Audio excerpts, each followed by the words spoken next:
بسم الله الرحمن الرحيم. ها نحن قد وصلنا إلى بلدية دودموت جنوب ولاية ابن عباس، وهذا لإقامة حفل تكريمي لفائدة الفائزين بالمسابقة الرمضانية طبعتها التاسعة لفئتين الصغار والكبار. إن شاء الله راح نقوم بهذه العملية في أجواء يعني جيدة وبهيجة إن شاء الله. بسم الله الرحمن الرحيم، والصلاة والسلام على أشرف المرسلين. بلدية دودموت، حضورنا بإذن الله سيكون احتفالية كبيرة وسعيدة بالنسبة لأهل هذه البلدية بإذن الله. سوف نقوم بتكريم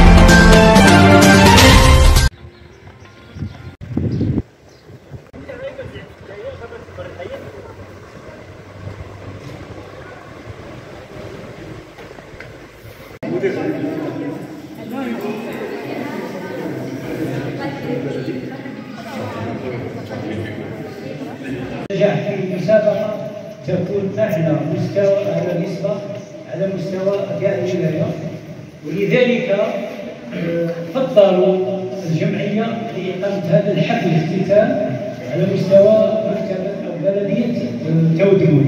اجتمع عليه علماء التفسير من أهل السنة. علماء السنة ألفوا الكثير وكتبوا الكثير، لكن هناك إجماع. ما هو التفسير الذي أجمع عليه أهل السنة؟ طبعا قبل ما هي تفوت الجواب، شكون اللي يجاوبني من الطلبة؟ نعم، الإمام ابن جرير الطبري، هو من طبرستان جنوب آسيا، وجلهم تقريبا أجابوا على هذا السؤال. السؤال الثاني: كم مكث الحافظ ابن حجر العسقلاني في شرح صحيح البخاري؟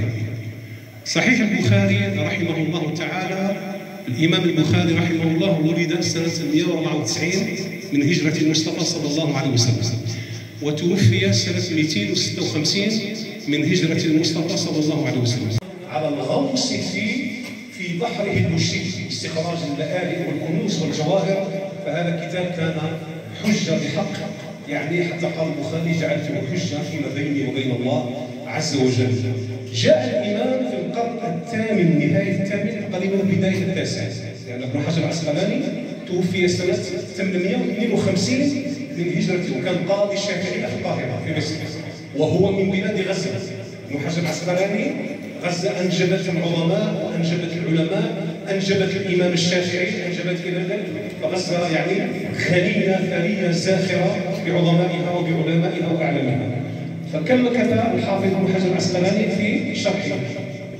قبل ما نشوفوا ابن حجر العسقلاني يشرح صحيح البخاري تقريبا نظام عمر تاعه، هو يشرح فيه في القاهرة، وهذه ختمه مكث في شرحه. فاستوعب ابن حجر العسقلاني نفسه، منهم بدر الدين العيني، نافسه ثم انقطع نفسه في نصف الطريق. إلياس 26 سنة، تحصل على 11 نقطة من أصل 15 نقطة. السيدة سميرة رحاوي أو الآنسة سميرة رحاوي، السن 18 سنة، تحصلت على 9 نقاط من أصل 15 نقطة. والسيد حميدة عيبود 52 سنة، تحصل على 8 نقاط من أصل 15 نقطة. إذا هنيئا للفائزين الثلاثة، وشكرا لك سيدي الفاضل.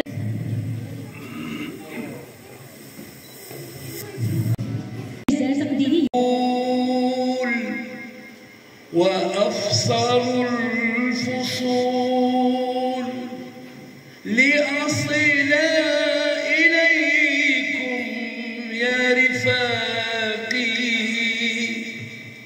لأصل إليكم يا رفاقي. إني اخترتك يا وطني حبا وطواعي، إني اخترتك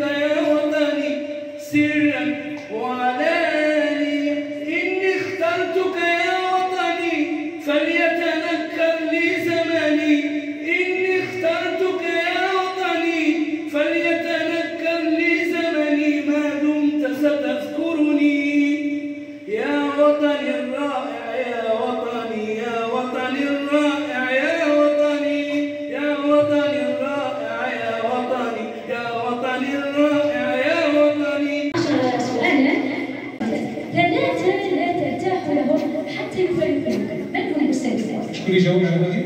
ثلاثة لا ترتاحون حتى يفارقوا. ايوه زيني.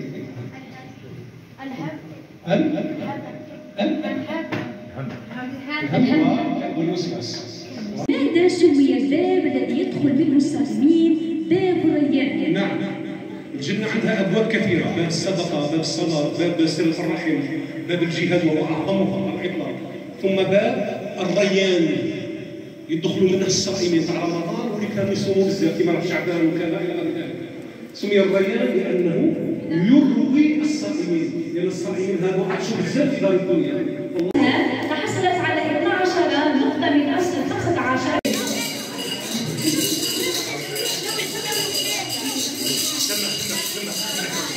هي اختاري واحد وانت اختاري واحد. إذن شكرا. حملات سليمة.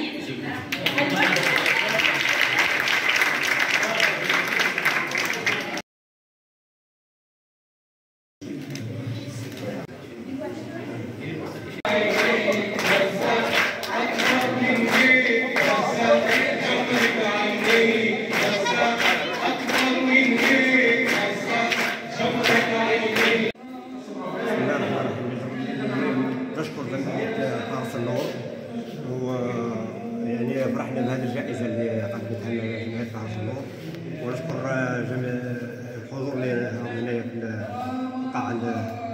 على أمر بهذه الهدية وشكرا.